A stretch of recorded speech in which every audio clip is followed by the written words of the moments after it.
நம்ம தலைவர் ஆட்சியில நாம கட்ட 101 அடி மெட்ரோ ரயில் பாலத்தை இவர் போய் ஆய்வு பண்றாரு. அப்புறம் நம்ம தலைவர் கொண்டு வந்த சென்னை மெட்ரோ ட்ரெயின்ல போய் இவர் டிராவல் பண்ணி ரீல்ஸ் போடுறாரு. இன்னைக்கு இதே மாதிரி நம்ம ஆர்ப்பாட்டம் இன்னைக்கு இருக்குன்னு தெரிஞ்சோன்னே இதை டைவர்ட் பண்றதுக்கு, இந்த ஆர்ப்பாட்டத்தை டைவர்ட் பண்ணணுங்கிறதுக்காக உதயநிதி அவர்களே, உங்க தாத்தா பரம்பரையே சேர்த்து வச்சாரு அந்த சொத்துல கட்டின பிரிட்ஜ், அதெல்லாம் மெட்ரோல அதுலதான் பண்ணீங்களா? இல்ல உங்க அப்பா சேர்த்து வச்சாரு அதுல பண்ணீங்களா?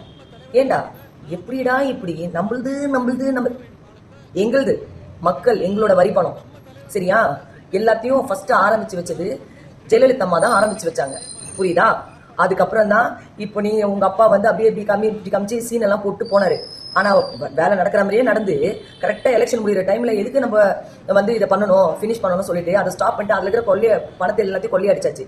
அதுல இருந்து பணம் வந்த கொள்ளையடிச்சுதான் இது பேனா ரெடி பண்ணி பேனா எங்க இருந்து வந்துச்சு? உங்க அப்பன் காசா இல்ல உங்க தாத்தன் காசா?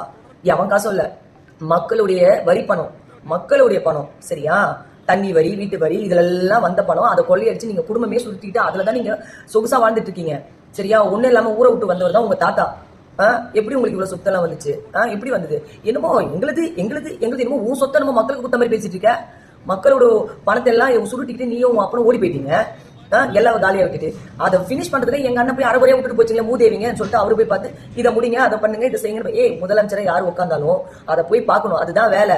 வீட்டுல உட்காந்து சுகர் டேப்லெட் போட்டு உட்கார கூடாது, புரியுதா? போய் வேலையை பாரு. என்னமோ சொன்ன ஏதோ தண்ணிக்கு நின்று பேசிருக்கேன் நீ.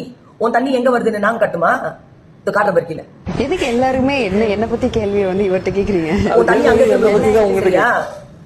எங்க பப்ளிக் பிளேஸ்ல குழந்தைங்க இருக்கிறது எல்லாம் இருக்குது. ஆனா ரொம்ப கேவலமா பேசிட்டு இருக்கேன் நீ. அதான சொல்றது, உங்க பரம்பரையே பெண்களையும் மதிப்பு, இந்த ஆபாச வார்த்தை இதெல்லாம் அப்படியே சூப்பரா வருமே.